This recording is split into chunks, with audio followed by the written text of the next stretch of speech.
Hello again, YouTube. Bumper Tapper here. And I want to direct this message tonight to you naysayers out there. The ones of you out here who say that there are no conspiracies and that there's no New World Order. Well, really, is that so? Well, explain this one to me then. How come just about every major leader in the United States of America is talking about the New World Order? They have been for years. Doesn't matter if they're Republican or Democrat, or if they're in finance or banking or in government, it doesn't matter. They're all talking about it, have been for years. Now you have the Gordon Brown, who's Prime Minister of England. He's out here saying it too now. He's calling for a New World Order. Sarkozy of France is calling for a New World Order. The Davos Economic Forum, Klaus Schwab, the leader of that economic forum, he's calling for a New World Order. It's like, what the hell makes you all think this isn't serious business? The push for global government has been going on for the better part of the last 100 years. It really started getting its momentum going back in 1913 with the creation of the Federal Reserve Bank here in the United States of America, and soon after the creation of the Internal Revenue Service. Of course, the Federal Reserve controls the flow of money for the United States, and the IRS acts as an agent for the global bankers here in America to collect their interest that the Federal Reserve loans to your government. For the money they loan to your government and stuff. Nice little system they got going here. But long story short, they've been using the wealth of the American middle class for the better part of the last 100 years to finance their dream of a one world government. America has had a role in this sinister operation. We financed the Bolshevik Revolution. We financed the rise of Adolf Hitler. We provoked the Japanese into attacking Pearl Harbor. Of course, World War II was the main catalyst that brought America into the beginning phases of the world government called the United Nations. But since World War II, your lovely United States government that protects and defends freedom all over the world has been overthrowing democratically elected governments for the benefit of multinational corporations and global bankers. We have overthrown democratically elected leaders in Guatemala, Iran, Chile, East Timor, El Salvador, Nicaragua, all for the benefit of a few greedy, evil men who want to run this world like their own little oyster. And a lot of the operations that they have been directing against the people of the world, and they've also been directing against the people of the United States as well. Go look up Operation Northwoods, where the government actually drew up plans to stage false flag terror attacks against the United States of America and the people of our nation, and blame it on our foreign enemies. Look up Project 112, also known as Project Shad, I spell Sierra, Hotel, Alpha, Delta.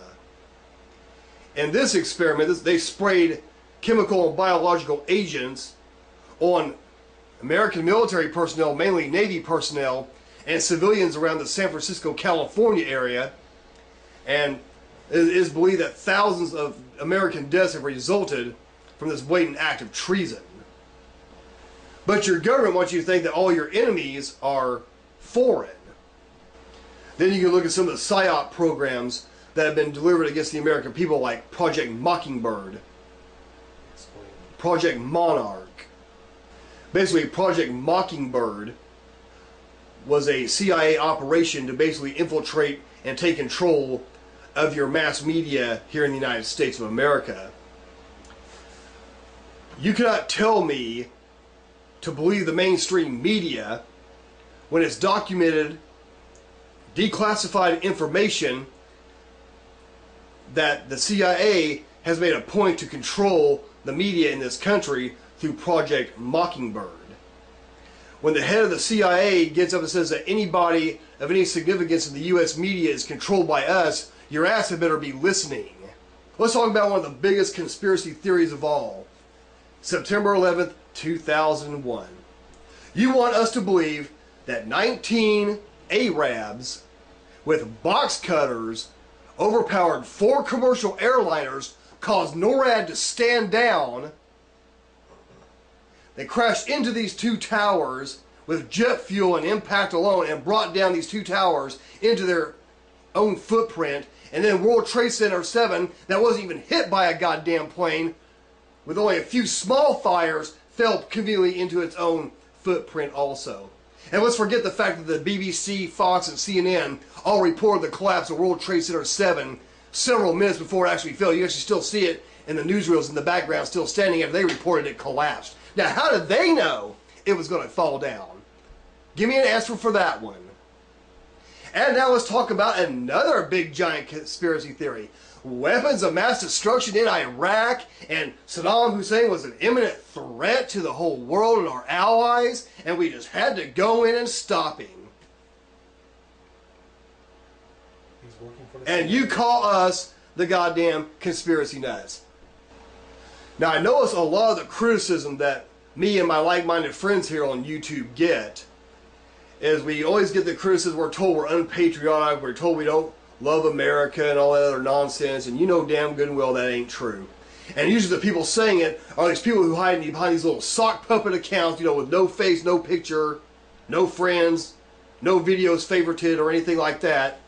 They all just happen to conveniently show up over and over again saying the same thing. And then usually it turns out you're some 16-year-old punk-ass kid who's never even been in the military, who has no idea what it's even like to be in the military, and you're going to lecture me about giving these bastards my respect. Well, I got news for you. It's not going to fucking happen. But of course, you morons are too busy listening to all these celebrities playing their country music, hang, hang, hang, telling you, singing songs about supporting the troops, but it's funny how none of these celebrities out here banging their guitars and singing songs about I am warrior shit, but they won't go down and sign up themselves, huh? Do you ever ask yourselves that question? It's funny how you never question their patriotism, but you question mine. So, go ahead, little sock puppet. Go join the Marines. Go join the Air Force, the Navy, the Army. Go ahead, take your ass off to Afghanistan and Iraq. Get your fucking legs blown off. See if I give a fuck. If you want to choose these bastards who wish you nothing but harm, instead of siding with people like me who are trying to save your life, then go ahead. Go fucking die. See if I give a fuck. It's like, what did you think the people of Afghanistan and Iraq were going to do? Did you think they were just going to sit there while we invaded their country and do nothing? Just because the American people have become nothing but a bunch of lax little fucking pussies doesn't mean everybody else in the world has to be a fucking coward. Paul Martin, former Prime Minister of Canada, just recently gave an address at the University of Ottawa on February 10th of this year. And he's telling the crowd, his fellow Canadians, the people he used to once lead, you're going to have to give up your sovereignty to help make the world work. And the scary thing about this is, they actually were clapping for the son of a bitch. He ain't the only one, it's leaders all over the world. That's because they are all part of the Illuminati bloodline circle.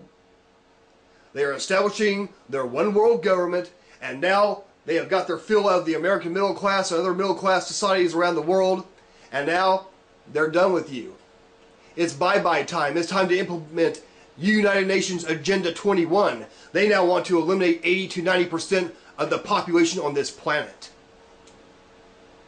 So, go ahead and keep cheering for the sons of bitches. This is who you love. This is who you give your respect and honor to. Well, I'll tell you what, that's on your character, not mine, and not on my friends. Anybody out there in the military thinking about turning on us? You better think again, because there's a whole hell of a lot more of us than there are of you, you sons of bitches. So you put that in your pipe and smoke it when you think about getting your orders to deploy against we the people. Because we will be here waiting for you. I said my piece on this. That's all I gotta say. Wake the fuck up.